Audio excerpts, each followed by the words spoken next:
Zelensky इस हमले का बदला कैसे लेंगे? क्या क्रेमलिन ने कीव के खिलाफ फाइनल फाइट का ऐलान कर दिया है? कीव पर मिसाइल और ड्रोन अटैक के बाद कोहराम मचा हुआ है। रूस ने कीव पर 2026 का सबसे भयानक हमला किया है। ज़ेलेंस्की ने पलटवार का ऐलान कर दिया है। तो क्या अब मॉस्को पर भी सबसे बड़े ड्रोन अटैक का काउंटडाउन शुरू हो गया है? क्या रूस यूक्रेन युद्ध अपने सबसे खतरनाक फेज में पहुंच चुका है? और इस जंग में नेटो कहां है?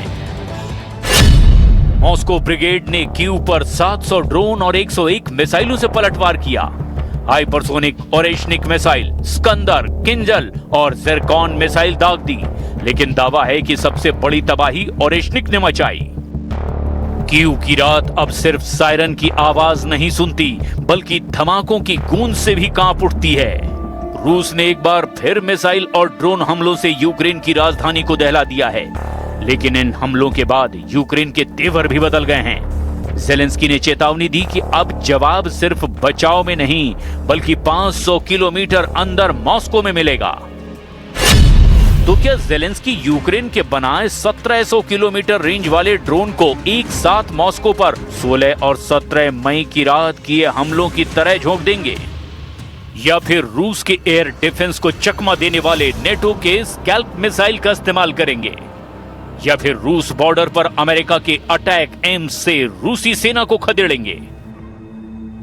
या युद्ध के दौरान विकसित किए गए यूक्रेन के सबसे ताकतवर मिसाइल फ्लेमिंगो से मॉस्को की तेल रिफाइनरी और सैन्य ठिकानों को डायरेक्ट हिट करेंगे? यूक्रेन के डिफेंस सूत्रों के मुताबिक पिछले कुछ दिनों में रूस ने जितनी मिसाइलें दागी है, उसके बाद यूक्रेन ने अपने लॉन्ग रेंज ड्रोन ऑपरेशन को और ज्यादा तेज कर दिया है। यानी अब जंग सिर्फ फ्रंट लाइन तक सीमित नहीं है, बल्कि रूस के अंदर मौजूद मिलिट्री और एनर्जी ठिकानों को भी लगातार टारगेट पर लिया जा रहा है।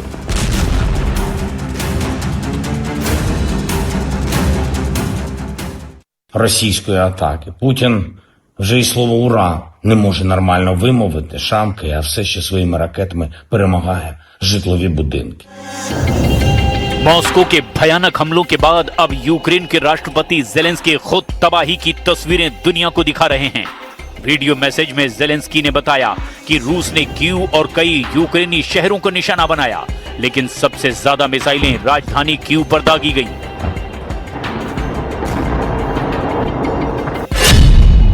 ज़ेलेंस्की ने कहा कि रूस के हमलों में रिहायशी इमारतें, स्कूल और कीव का सबसे पुराना फूड मार्केट तबाह हो चुका है।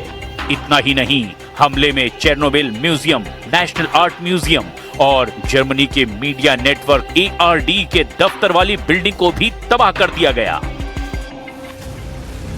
ज़ेलेंस्की ने इस हमले को यूक्रेन की यादों, इतिहास और सामान्य जिंदगी पर हमला बताया।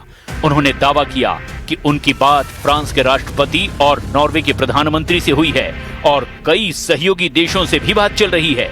उन्होंने रूस को इन हमलों की कीमत चुकाने की चेतावनी दी है। Важливо, щоб це для Росії не залишалось без наслідків. Сьогодні кожен у світі, хто не промовчить, хто допомагатиме Україні, є захисником життя. Дуже важливо продовжувати працювати, щоб було ППО для України, зокрема проти балістики. रूस के हमलों के बाद कीव से जो तस्वीरें सामने आई, उन्होंने पूरे यूरोप को हिलाकर रख दिया। जलती हुई इमारतें, टूटे हुए फ्लैट, सड़कों पर बिखरा मलबा और धुएं से ढका आसमान। कई इलाकों में बिजली सप्लाई भी प्रभावित हुई, जबकि रेस्क्यू टीमें पूरी रात लोगों को बाहर निकालती रही। लेकिन सवाल है, क्या पुतिन सिर्फ यूक्रेन को कमजोर करना चाहते हैं या फिर राजधानी कीव को मानसिक तौर पर तोड़ना चाहते हैं?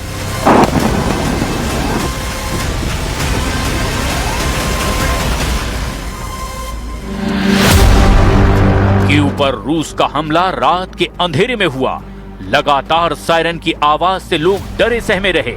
हमला इतनी तादाद में हुआ कि यूक्रेन के एयर डिफेंस तक फेल हो गए।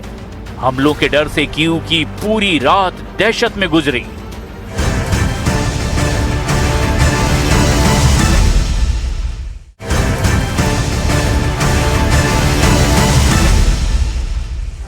मॉस्को, बेलगोरोद, कुर्स्क, और रूस के कई सैन्य इलाकों में लगातार ड्रोन अलर्ट बढ़ गए हैं। कीव पर हमलों के बाद रूस की एयर डिफेंस यूनिट को हाई अलर्ट पर रखा गया। यूक्रेन के डिफेंस एक्सपर्ट्स अब दावा कर रहे हैं कि यूक्रेन अब रूस के अंदर तक हमला करेगा। सीमा से सैकड़ों किलोमीटर दूर जाकर ऐसे टारगेट को निशाना बनाया जाएगा जो रूस की सैन्य मशीन को कमजोर कर सके। यही वजह है कि पिछले महीनों में रूस की कई ऑयल रिफाइनरी और हथियार फैक्ट्रियों पर हमले हुए। रिपोर्ट में दावा किया गया कि यूक्रेन अब रूस के अंदर ड्रोन से हमला करेगा और ऊर्जा सेक्टर को निशाना बनाएगा। रूस की मिलिट्री चेन को तोड़ेगा, रूस के एयरबेस पर बड़ा अटैक करेगा, जिससे रूस को आर्थिक मोर्चों पर भी चोट पहुंचाई जा सके। लेकिन जंग का सबसे खतरनाक पहलू अब हथियारों की रफ्तार बन चुका है।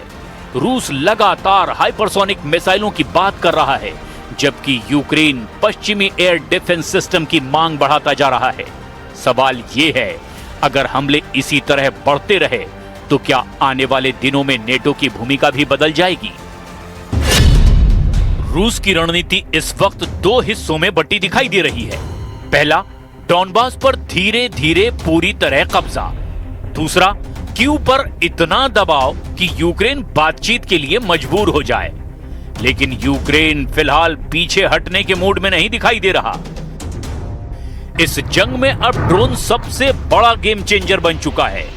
सस्ते लेकिन घातक ड्रोन करोड़ों डॉलर के टैंक और एयर डिफेंस सिस्टम को चुनौती दे रहे हैं। यही वजह है कि दोनों देशों की फैक्ट्रियां अब दिन रात ड्रोन बनाने में जुटी हुई हैं।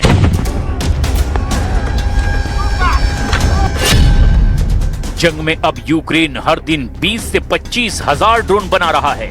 रूस थोड़ा कम, लेकिन हर दिन 18 से 23 हजार ड्रोन प्रोड्यूस कर रहा है। बाकी का काम उसकी मिसाइल पूरा कर रही है।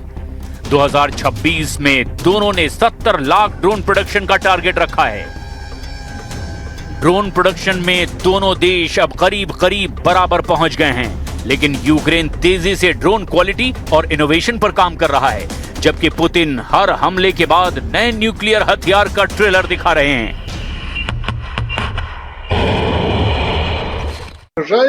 Но у нас есть такое оружие, и мы готовы всячески защищать наше Отечество от Бреста до Владивостока, наше совместное Отечество, и будем делать это всячески. Вот единственная демонстрация с нашей стороны, я думаю, вы с этим согласитесь. А коли что-то есть в наших руках, мы должны уметь этим пользоваться.